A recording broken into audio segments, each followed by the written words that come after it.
സ്നേഹത്തിനെക്കുറിച്ച് എപ്പോഴും നമ്മൾ സംസാരിക്കാറുണ്ട്. മതവും ജാതിക്ക് അതീതമായിട്ടുള്ള സ്നേഹം എന്ന് നിലനിൽക്കണമെന്ന് പ്രത്യാശിക്കപ്പെടുന്ന ഒരു കാലത്തുണ്ട്. അപ്പം നമ്മുടെ ഒരു നാട്ടിലൊക്കെ നടക്കുന്ന തെയ്യങ്ങളുണ്ടല്ലോ. തെയ്യം നടന്നുകൊണ്ടിരിക്കുമ്പം ബാങ്ക് വിളി കേൾക്കുമ്പോൾ അതൊരു ചടങ്ങിൻ്റെ ആചാരമായിട്ട് മാറി അതിന് ചെവി കൊടുക്കുന്ന തെയ്യത്തിൻ്റെ ആ സംസ്കാരത്തിൻ്റെ സ്നേഹത്തിൻ്റെ കൂട്ടായ്മയുടെ ഇടയിലേക്ക് അങ്ങനെ നുഴഞ്ഞു കയറി ആരും വരണ്ട എന്ന് പറയുന്നൊരു വലിയ പ്രത്യേക ശാസ്ത്രം അത് കാണിച്ചു കൊടുത്തുകൊണ്ടാണ് സംസാരിക്കുന്നത്. അവിടെ ജാതിയില്ല, മതവുമില്ല, അതിനിടയിലേക്ക് നുഴഞ്ഞു കയറി വരണ്ട. ഇടയിലേക്ക് നുഴഞ്ഞു കയറാൻ ആരും വരണ്ട. കേട്ടോടാ, ഫ്രണ്ട്സ് അതിയിടം അവതരിപ്പിക്കുന്ന നാടകം ആദ്യം.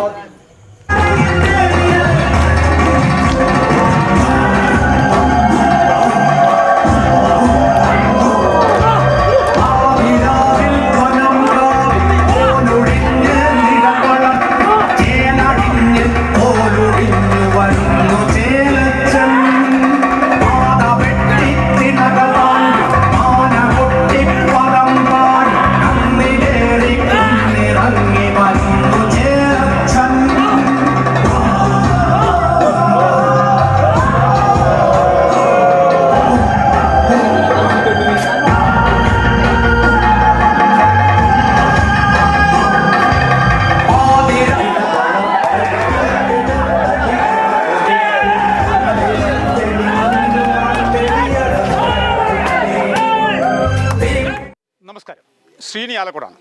1993 അന്ന് പഴയങ്ങാടിക്കടുത്ത് അതിയടം ഗ്രാമത്തിൽ ഒരു ക്ലബ്ബ് രൂപീകരിക്കുകയുണ്ടായി. ഏതാണ്ട് 30 വർഷം പൂർത്തിയാവുകയാണ്. ഇന്ന് ഈ സായം സന്ധ്യയിൽ ഞാനിവിടെ വന്നത് ഇവരുടെ ഒരു നാടകം ഇവിടെ അരങ്ങേറാൻ വേണ്ടി പോവുകയാണ്. അത് കാണുന്നതിന് വേണ്ടി വന്നതാണ്. അപ്പോഴാണ് ഇവരുടെ കുറേ പ്രവർത്തനത്തെക്കുറിച്ച് അറിയാൻ കഴിഞ്ഞത്. എന്തായാലും അന്ന് 90 കാലഘട്ടങ്ങളിൽ ഇവിടെ ഒരു വയോധികൻ മരണമടഞ്ഞപ്പോൾ അദ്ദേഹത്തെ സംസ്കരിക്കാൻ ഒരു ഇടമില്ലാതെ ബന്ധുക്കൾ പ്രശ്നത്തിലായി. 1990 ഒരു പൊതു ശ്മശാനം എന്ന് പറഞ്ഞ ഒരു കാര്യമില്ലായിരുന്നു. അപ്പോൾ ഞങ്ങളുടെ നാട്ടിലൊരു വയോവൃദ്ധൻ മരിച്ചതിന് ശേഷം ചില സ്വത്ത് തർക്കങ്ങളിൽപ്പെട്ട് 10-12 മണിക്കൂറോളം അയാളുടെ ബോഡി വെക്കാനും പിന്നെ റോഡരികിൽ അവസാനം സംസ്കരിക്കേണ്ട ഒരു ഗതികേടുണ്ടായിട്ടുണ്ട്. അപ്പോൾ അതിൽ മനന്നൊന്ന അന്നേരം എൻ്റെ മുൻ തലമുറയിലുള്ളവർ, എൻ്റെ ബ്രദറും അതുപോലെ രവിയേട്ടനൊക്കെയുള്ള ആൾക്കാരുകൾ ഇനി ഒരു ബുദ്ധിമുട്ട് ഈ നാട്ടിലുണ്ടാവാൻ പാടില്ല എന്ന് കണ്ടുകൊണ്ട് കുറച്ച് സുമനസ്സുകളുടെ കയ്യിൽ നിന്ന് കുറച്ച് പൈസയൊക്കെ സ്വരൂപിച്ച് ഞങ്ങളൊരു ശ്മശാനം വാങ്ങുകയും പിന്നെ അതിലൂടെയാണ് ഞങ്ങളുടെ പ്രസ്റ്റീജിയസ് ആയിട്ടുള്ള സ്ഥാപനം എന്ന് പറയുന്നത് തന്നെ അത് മാത്രമാണ്. കാരണം ഞങ്ങൾക്ക് ഇതുവരെ ഒരു ഓഫീസ് പോലും ഇല്ല. അന്ന് തുടങ്ങിയതാണ് അതിയടത്തിൻ്റെ ഈ അതിയടം മാതൃക. ഈ കൂട്ടുകാർ, ഈ ഫ്രണ്ട്സ് അതിയടം എന്ന് പറയുന്ന ഇതിലെ ഏതാണ്ട് 50-ലധികം കുടുംബങ്ങളുള്ള ഒരു കൂട്ടായ്മയാണ്.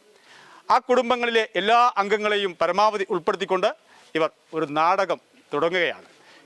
എല്ലാ പ്രാവശ്യവും ഓണാഘോഷത്തിനും പുതുവത്സര വർഷത്തിലുമാണ് ഞങ്ങൾ പരിപാടികൾ അവതരിപ്പിക്കാറ്. ഇക്കൊല്ലം ഓണാഘോഷ പരിപാടികൾ മാറ്റിവെച്ചുകൊണ്ട് ഞങ്ങളുടെ ക്ലബിലെ 50 കുടുംബങ്ങളെ ചേർത്തുകൊണ്ട് ഒരു നാടകം നടത്താനുള്ള തീരുമാനമായി മുന്നോട്ട് പോയപ്പോൾ ആ തീരുമാനം ഞങ്ങൾ നടപ്പിലാക്കാൻ വേണ്ടിയുള്ള തയ്യാറെടുപ്പിലാണ്. അതിൻ്റെ ലോഞ്ചിങ് ആണ് ഇന്ന് നടക്കുന്നത്.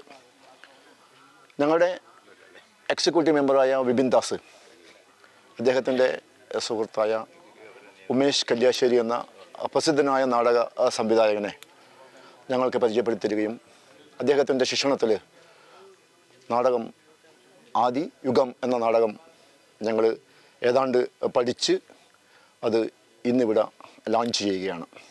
എന്തായാലും വാർഷികം വരാൻ വേണ്ടി പോവുകയാണ്. 30-ാം വർഷമാണ്. അപ്പോൾ 30-ാം വർഷത്തിൽ ഒരു ആഘോഷം അങ്ങ് പൊലിപ്പിച്ചേക്കാമെന്ന് കരുതിയിട്ടാണ് ഇങ്ങനെ ഒരു ഐഡിയയിലേക്ക് ഇവർ വന്നത്. അപ്പോൾ കുട്ടികളും മുതിർന്നവരും ഒക്കെ പങ്കെടുത്തുകൊണ്ടുള്ള ഒരു അടിപൊളി നാടകം അരങ്ങേറാൻ വേണ്ടി പോവുകയാണ്. ഇനി അങ്ങോട്ട് ഒരുപാട് കാലം ഇത്തരത്തിൽ ഈ നാട്ടിൽ സേവനം ചെയ്ത് ഈ നാടിൻ്റെ കലാ സാംസ്കാരിക പ്രവർത്തനങ്ങളിൽ പങ്കെടുത്ത് ഇവർ ഒരു വലിയ കൂട്ടായ്മയായി വളരും എന്നുള്ളത് യാതൊരു തർക്കവുമില്ല. അതിന് തക്കതായ ശേഷിയുള്ള ആളുകളാണ് ഈ അടുത്ത് നിൽക്കുന്ന ആളുകൾ. എന്തായാലും എൻ്റെ പ്രിയപ്പെട്ട സുഹൃത്ത് ഉമേഷ് കല്യാശ്ശേരിയാണ് ഈ നാടകം സംവിധാനം ചെയ്യുന്നത് എന്ന് അറിയാൻ കഴിഞ്ഞത് എനിക്കേറെ സന്തോഷമുണ്ട്. കാരണം ഉമേഷ് കല്യാശ്ശേരിയെ വെച്ച് ഞങ്ങളുടെ ക്ലബ്ബൊക്കെ നാടകം കളിച്ചിട്ടുണ്ട്. ഞാൻ ഉൾപ്പെടെയുള്ള ആളുകൾ, എൻ്റെ മോൾ ഉൾപ്പെടെ, എൻ്റെ മോളിപ്പം വലിയ കുട്ടിയായി, ആ ചെറുപ്പത്തിൽ അവൾ സൈക്കിളൊക്കെ ചവിട്ടിയിട്ട് പോകുന്ന നാടകമൊക്കെ ഉമേഷ് കല്യാശ്ശേരിയാണ് സംവിധാനം ചെയ്തത്. ഒരു വലിയ കയ്യടി നേടിയ നാടകങ്ങളായിരുന്നു. പ്രശസ്തനായ ഒരു നാടകകൃത്താണ്, ഒരു നാടക സംവിധായകനാണ് ഉമേഷ് കല്യാശ്ശേരി. അദ്ദേഹത്തിൻ്റെ ഈ നാടകം കാണാൻ ഞാൻ ഇവിടെ നിൽക്കുകയാണ്. എന്തായാലും നാടകത്തിൻ്റെ വിശേഷങ്ങൾ പിറകെ വരും. സദ്യയുടെ അവതരിപ്പിക്കുന്ന ഏപ്രിൽ 7-ന് അവരുടെ വാർഷികത്തോടനുബന്ധിച്ച് അവതരിപ്പിക്കുന്ന ഒരു നാടകത്തിൻ്റെ റിഹേഴ്സൽ ക്യാമ്പിൻ്റെ ഉദ്ഘാടനമാണ്. ഒരുപക്ഷെ ഇത് കാണുമ്പോൾ തന്നെ നിങ്ങൾക്ക് മനസ്സിലാവും, റിഹേഴ്സൽ ക്യാമ്പിൻ്റെ ഉദ്ഘാടനം ഇത്ര പ്രൗഢഗംഭീരമായിട്ട് എൻ്റെ ഒരു എക്സ്പീരിയൻസിൻ്റെ ഇടയിൽ ഞാൻ ആദ്യമായിട്ട് കാണുകയാണ്. അപ്പോൾ ഇവരുടെ ഒരു നാടകത്തിൻ്റെ അവതരണത്തിൻ്റെ വേദികളും അതിനെ ചുറ്റിപ്പറ്റിയുള്ള സംഘാടനത്തിനെ കുറിച്ചൊക്കെ നമുക്ക് മനസ്സിലാക്കാൻ പറ്റുന്നു. പക്ഷേ ഇവർ ഈ ക്ലബ്ബിലെ അംഗങ്ങളായിട്ടുള്ള മെമ്പേഴ്സ് മാത്രം അഭിനയിക്കുന്ന ഒരു നാടകമാണ്. പുറത്തുനിന്നൊരു പ്രൊഫഷണൽ ആർട്ടിസ്റ്റിനെ ആണായാലും പെണ്ണാലും ആരും കൊടുക്കുക, അവരുടെ ഫാമിലിയിൽ നിന്ന് മാത്രം അങ്ങനെ കണ്ടെത്തി നമ്മൾ ഏകദേശം എനിക്ക് തോന്നുന്നു 1 മാസമായിട്ട് ഇങ്ങനെ വർക്ക്ഷോപ്പ് നടന്നുകൊണ്ടിരിക്കുകയാണ്. അതിനിടയിൽ തന്നെ നമ്മളിത് കണ്ടെത്തി അവരെയാണ് മെയിൻ ആക്ടേഴ്സായിട്ട് അവതരിപ്പിക്കുന്നത്. അവരാദ്യമായിട്ടാണ് നാടകം അവതരിപ്പിക്കുന്നത്. അങ്ങനൊരു പ്രത്യേകത കൂടി ഇതിനുണ്ട്.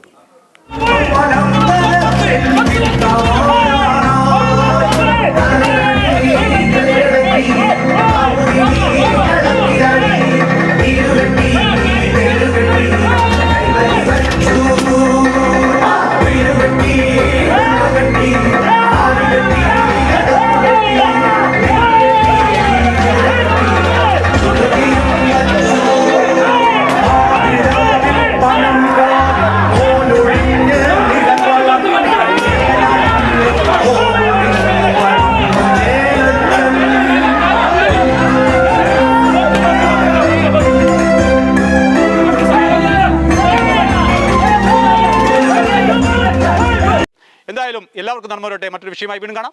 Good bye.